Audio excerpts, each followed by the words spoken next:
Hi అండి, నమస్తే అందరికీ. Welcome to Shri Telugu vlogs. ఈరోజు నేను రైస్ వడియాల్ని బీట్రూట్ జ్యూస్తో అయితే చేస్తున్నాను అనమాట. ఇలా చేస్తే మీకు వడియాలు చాలా కలర్ఫుల్గా అయితే వస్తాయి, అలాగే చాలా టేస్టీగా కూడా ఉంటాయన్నమాట. ఇలా చేస్తే వడియాల్ని మీకు పప్పులోకి, సాంబార్లోకి, దేనికైనా చాలా బాగుంటుందన్నమాట. ఇక్కడ నేను వడియాలు చేసుకోవడానికి 1 గ్లాస్ రైస్ని, అలాగే 1/4 గ్లాసు సాబుదానాన్ని అయితే తీసుకున్నాను అనమాట. ఇలా తీసుకున్న రైస్ని నేను 6 గంటల దాకా నానబెట్టుకున్నాను. అలాగే ఇలా బాగా సోక్ చేసి పెట్టుకున్న రైస్ని నేను డ్రైన్ అవుట్ చేసేసుకొని మిక్సీలో అయితే బ్లెండ్ చేసుకుంటున్నాను అనమాట. రైస్ బ్యాటర్ని చాలా ఫైన్గా అయితే బ్లెండ్ చేసుకోవాలి, అప్పుడే మనకి వడియాలు అయితే చాలా బాగా వస్తాయన్నమాట. చూడండి, ఇలాగా రైస్ బ్యాటర్ అయితే రెడీ అయిపోయింది. ఇప్పుడు ఇక్కడ నేను ఒక బీట్రూట్ని అయితే తీసేసుకొని బీట్రూట్ని సన్నగా చాప్ చేసి పెట్టుకొని ఇలా బ్లెండర్లో అయితే వేసేసుకొని అందులో జ్యూస్ లాగా తీసుకుంటున్నాను అనమాట. ఇక్కడ నేను బీట్రూట్ జ్యూస్ని ఫుడ్ కలర్స్కి బదులుగా అయితే వాడుతున్నాను అనమాట. ఇప్పుడు ఒక కుక్కర్ గిన్నెని అయితే పెట్టేసుకొని అందులో 4 గ్లాసుల వరకు వాటర్ని అయితే యాడ్ చేసుకుంటున్నాను. ఇలా 4 గ్లాసుల వాటర్ అయితే యాడ్ చేశాక ఇక్కడ 1 గ్లాసు బీట్రూట్ జ్యూస్ని అయితే యాడ్ చేస్తున్నాను. మొత్తం ఇక్కడ నేను 5 గ్లాసెస్ వాటర్ని అయితే యాడ్ చేసుకున్నాను. ఈ మెజర్మెంట్తో అయితే మనము వడియాల పిండిని అయితే రెడీని అయితే చేసుకుంటున్నాను అనమాట. ఇక్కడ నేను 3 స్పూన్ల వరకు సాల్ట్ని అయితే యాడ్ చేస్తున్నాను.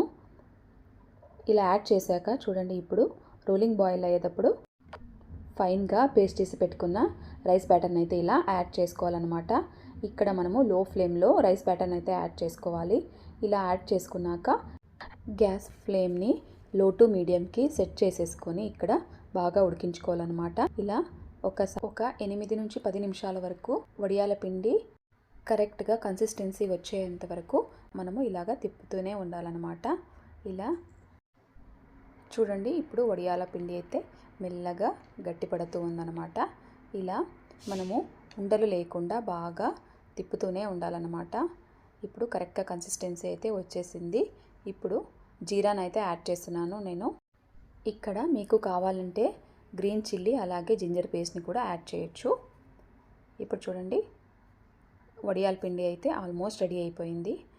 అది కలర్ కూడా చాలా బాగానే వచ్చిందనమాట. బీట్రూట్ జ్యూస్ వల్ల చాలా షైనీగా కూడా కనిపిస్తూ ఉంది.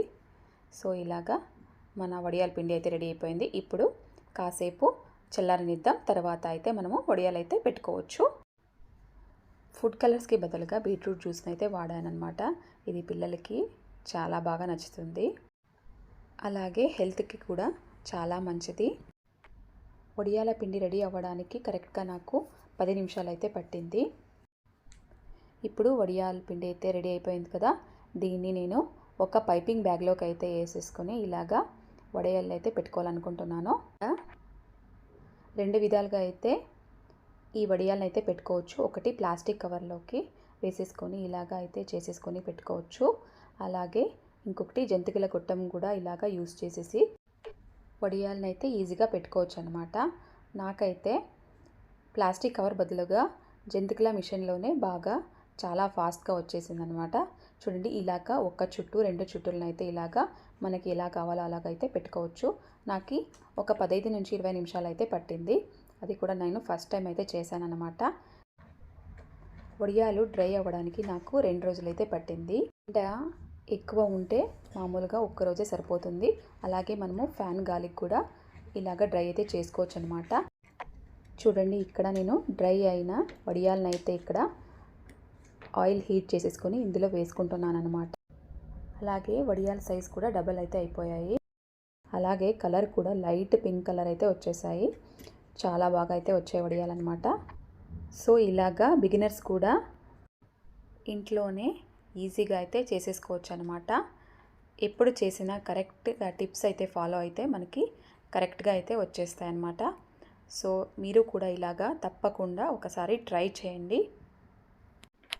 ఈ వడియాల్ని స్నాక్స్గా కూడా యూజ్ చేయొచ్చు. మనకి అప్పటికప్పుడు స్నాక్స్ ఏదైనా కావాలంటే ఇలాగా చేసి పెట్టవచ్చు అనమాట. ఈజీగా అయిపోతుంది. అలాగే సాంబార్లోకి, పప్పులో కానీ చాలా మంచి కాంబినేషన్ అన్నమాట. వడియాలు డ్రై అయ్యాక చాలా రెడ్ కలర్లో అయితే వచ్చాయి. వడియాల్ని డీప్ ఫ్రై చేశాక లైట్ పింక్ కలర్లో అయితే వచ్చాయన్నమాట. చాలా క్రిస్పీగా కూడా ఉన్నాయి, అలాగే చాలా టేస్టీగా కూడా ఉన్నాయన్నమాట. సో మీరు కూడా ఇలా ఒకసారి ట్రై చేయండి. అలాగే నా ఛానల్లో ఉండే వేరే రెసిపీస్ని కూడా వాచ్ చేయండి, లైక్ చేసి షేర్ చేయండి. Thank you for watching. Next వీడియోలో మళ్ళీ కలుద్దాం. అంతవరకు బాయ్ బాయ్.